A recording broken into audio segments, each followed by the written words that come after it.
जिल्ह्यातील शेतकरी आधीच संकटात असताना आता पुन्हा फळबाग शेतकरी आर्थिक संकटात सापडला आहे। वाढत्या तापमानाचा फटका आता फळबागांना बसला असून रोपे जळाली आहेत।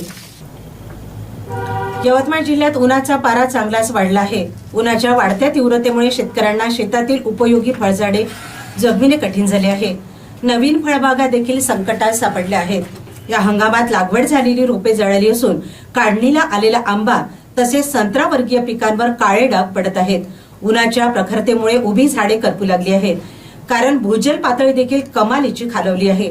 परिणामी विहिरींनी तळ गाठला असून बोरवेल मधील पाणी देखील आटले आहे। त्यामुळे शेतात बांधावर लावण्यात आलेले फळझाडे पाण्याअभावी वाळत आहेत।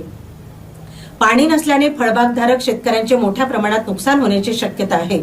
उन्हाच्या प्रखरतेमुळे ही झाडे जळण्याच्या मार्गावर आहे।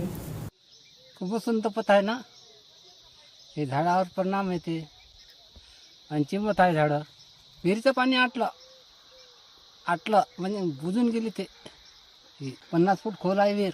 झाडं चिकूचे, मोसंबीचे, संत्र्याचे, निंबाचे, सीताफळाचे, नारळाचे, आंब्याचे लावले आहे। हो, हे झाडाला पूर्ण पाण्याशिवाय झाडच नाही जगत। हव्यानं गराडानं पडून गेले, इतकी हवा येते। कोंबड्या काढणं लाय करते, मी मरते का। एक दीड खंडी कोंबडी आहेत आमच्यापाशी। कोंबड्यावरही परिणाम झाला आहे ना? काय होऊन राहिलं कोंबड्याला? आता त्याला पाणीच नाही आहे, थंडावा बसायला थंड पाहिजे त्यासाठी पाणी टाकावं लागते आम्हाला। मी तर चरतच नाही ते अजिबात बिलकुल।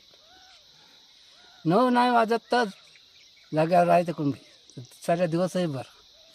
कोंबड्या मरत एकदम लाय करते ना। काय काय परिणाम होता उन्हाचा? हां, उन्हाचा काय परिणाम होऊन राहिला? खूपच तपून राहिली ना जास्ताची। हं. त्याची